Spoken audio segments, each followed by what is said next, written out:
xalqaro tashkilotlarda O'zbekistonda jurnalistlar va blogerlarga doim bosim bo'layotgani huquq-tartibot idoralari tomonidan va senzura kuchliligi aytiladi. Sizga shu paytgacha qaysi tashkilotlardan bosim bo'lgan? Materiallar, oddiy materiallar o'chirish bilan aytmayapti, ya'ni Telegramda shu materialni o'chirib yuborish emas, undan-da kuchliroq bosimlar. Endi bu qanaqadir javobi aniq ritorik savol. Endi bilamiz, huquq organlaridan bo'ladi. Huquq organlarini ham endi oddiy tuzilmalar emas, yo viloyat, tuman bo'limlari emas, respublika tashkilotlaridan bo'ladi. Ma'qul bo'lmaganda ham o'sha nafsiga tezgari borganda ham iltimoslar bilan yoki bir aslida bunaqaroq deb tangani ikkinchi tomonni ko'rsatishga harakat qiladi, lekin bosimlar o'sha huquq organlaridan bo'ladi. Bosim deb to'g'ridan to'g'ri bilasiz, kim qayerdan bosim bo'lganini. Yo'q, bosim deganda yo'q, hozirgi paytda menda bosim bo'lgani yo'q, to'g'risini aytaman. Lekin bosimning nima deydi, sharpasini baribir biz sezib turamiz. Baribir sezib turamiz. Yo'q, istalgan tashkilot xohlaganida, masalan, men ishlayotgan tahririyatga shunchaki bosim qila olmaydi. Shu vaqtgacha bir men qo'lim to'lmaydi, qanchadir materialim o'chirildi desam, lekin bu to'g'risi yolg'on bo'ladi. Hamma biladigan, yoritilmaydigan, teginilmaydigan mavzular bor, tamom. Bosimlar bo'lmaydi shu paytgacha. Endi buni qanaqa qabul qilishingizga bog'liq-da. Men hech qachon o'zimga nisbatan o'sha bo'layotgan qo'ng'iroqlarni bosim deb qabul qilmaganman. To'g'ri, qaysidir tashkilotni yuqori darajada tanqid qilganimizda o'sha ular izoh bermoqchi bo'lishadi. Ya'ni biz aslida unaqa emasmiz, siz boshqa tomondan yoritibsiz. Keling, o'sha ko'rsatuvning ikkinchi qismini chiqaraylik degan ma'noda taklif bilan chiqishadi, lekin bu sizlarning o'zingizlarning informatsion maydoninglar bor, unda o'zingizlar chiqaraveringlar. Menda boshqa yo'l, meni vazifam muammoni olib chiqish va qo'ldan kelgancha unga tahliliy yechimlar berish, kimnidir oqlab berish emas meni vazifam. Bu sizlarning vazifanglar, o'zingizlarni nima deydi, rasmiy munosabat berish bu sizlarning vazifanglar va bu meni xizmat vazifamga kirmaydi deb to'g'ri tushuntiraman. Tashkilotlar tomonidan bosimlarni his qilmaganman. Sababi bilasiz, Anxoruz ham o'zini ham o'zgalarni hurmat qiladigan nashr va asosan axborot so'rovlari bilan yuridik huquqiy kuchga ega bo'lgan hujjat orqali biz ular bilan muloqot qilganimiz uchun va ulardan rasmiy javoblarni olganimiz uchun shu paytgacha bir bosim sezmaganman. Lekin tamaki alkogol mahsulotlari kontrabandasi mavzusini ko'proq yoritaman. Endi Anxoruzda Namangan viloyatida bozor qo'riqchilari tomonidan meni hayotimga suiqasd qilishgacha bo'lgan jarayon bo'lgan. Bu 2023-yilda Sardoba bozoridagi mana shu kontrabanda holatlarini o'rganib, oddiy fuqaro sifatida yurganimda ular meni jurnalistligimni bilib qolib, aynan mana shunaqa yo'nalishdagi materiallarni efirga berishimni ko'rishgan va ana shu yerning o'zida qo'riqchilari va bozor ma'muriyati meni bozordan quvib olib chiqishgacha, hatto telefon apparatini sindirishgacha bo'lgan jarayonlar bo'lgan. Lekin O'zbekistondagi huquqni muhofaza qiluvchi organlardan hali shu paytgacha bir bosimlarni his qilmadim. Yo'q, bosim deb aytolmayman. Telefonlar bo'ladi, lekin biz ularga yo'q ham deya olamiz. Ya'ni falon materialni o'chiringsa, biz yo'q o'chirmaymiz deb bemalol ayta olamiz va buning uchun masalan ular bosim qilish darajasida hali ayrim tashkilotlarning kuchi yetmaydi. Ilyosdan rang olib juda ko'p podkastlar ko'payib ketdi butun O'zbekiston. Endi o'zim misolimda aytadigan bo'lsam, shu faoliyatim davomida bir necha marotaba bunday bosimlar bo'lgan, lekin endi ruhiy bosimlar bo'lgan, ammo lekin bunaqa darajada qandaydir qaysi tashkilotlardan bo'lgan?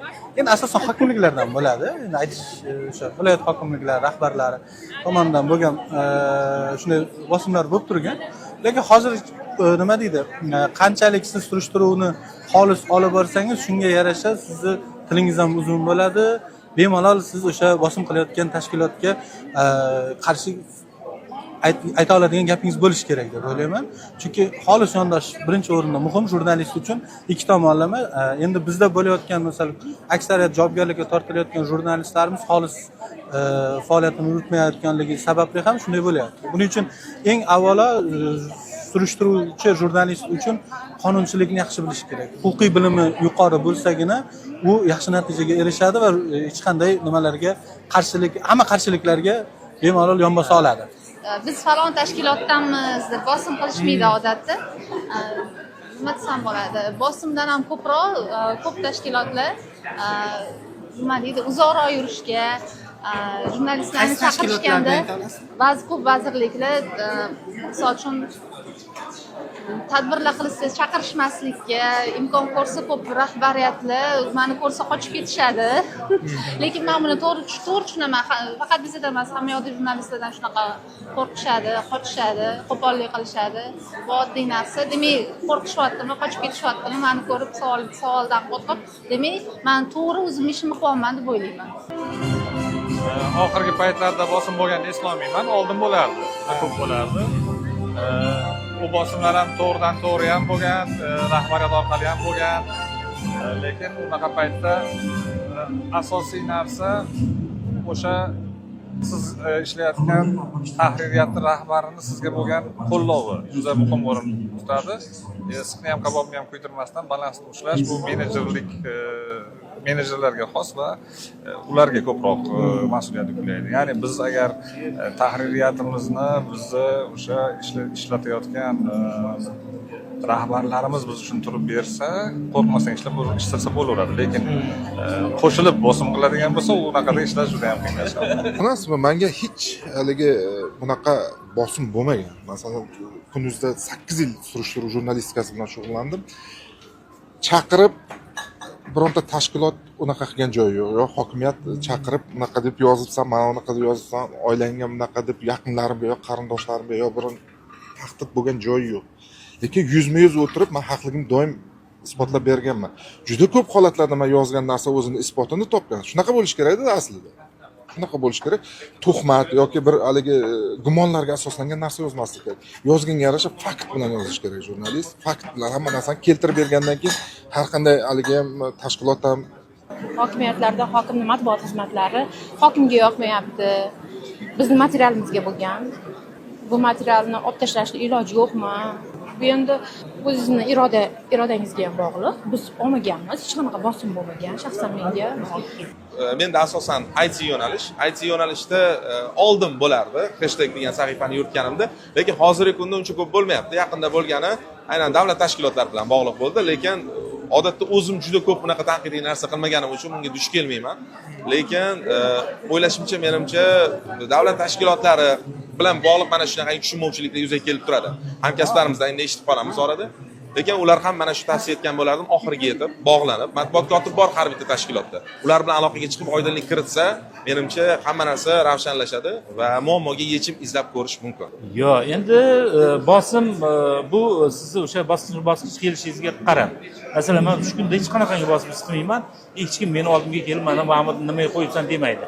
O'rtacharoq nima qilishni xohlayman. Masalan, o'sha haligi jurnalistlar soyuzi yoki yozuvchilar uyushmasi, boshqa shunaqangi nodavlat notijorat tashkilotlar, ombudsmanlar bilan hamkorlik qilib turishni xohlayman. Chunki masalan, juda keskin gapirib, hammani atrofimdan qochirib qo'yishim mumkin. Masalan, men undan bosim sezmayman. Lekin men orbitadan tashqariga chiqib ketadigan bo'lsam, men ta'sir cheklarim yo'qoladi. Men buni birinchi marta aytyapman, mana shunday menda bir holat bor. Ya'ni biz bilamiz, bir xil odamlar bor, umuman daxlsiz zonaga chiqib ketgan, hech kim ular bilan gaplashmaydi, hech kim rasmiylar uni gapiga quloq solmaydi. Ba'zan meni ham shuni ignor qilishga harakat qilishadi, go'yo ko'rmaganday yoki men yozgan narsalarni eshitmaganday hech kimalik qilishadi. Lekin men shundan xursand bo'lamanki, ayrim yozilgan narsalar bular ichkichdan teshib o'tadi. Ya'ni ko'psi qanchalik haligi mabdahlik bilan yoki bir qanaqadir bir yuzsizlik bilan haligi charimlangan bo'lmasin, o'sha charimlar doim teshilib o'tadi, chunki informatsiya juda katta qurol. Yo'q, menga unaqasi bo'lmadi. Allohga shukr, men shuncha paytdan beri tanqidiy materiallarni bir nechtasini ketma-ket efirga berganmiz. Oxirgi paytlar mana ichki ishlar, prokuratura sohasida juda ko'p sohalarni tanqid ostiga olganmiz, lekin haligacha bizga bir oshiqcha ta'sir o'tkazilmadi, balki ko'p masalalar yoritgan masalalarimiz ijobiy yechimini ham topdi.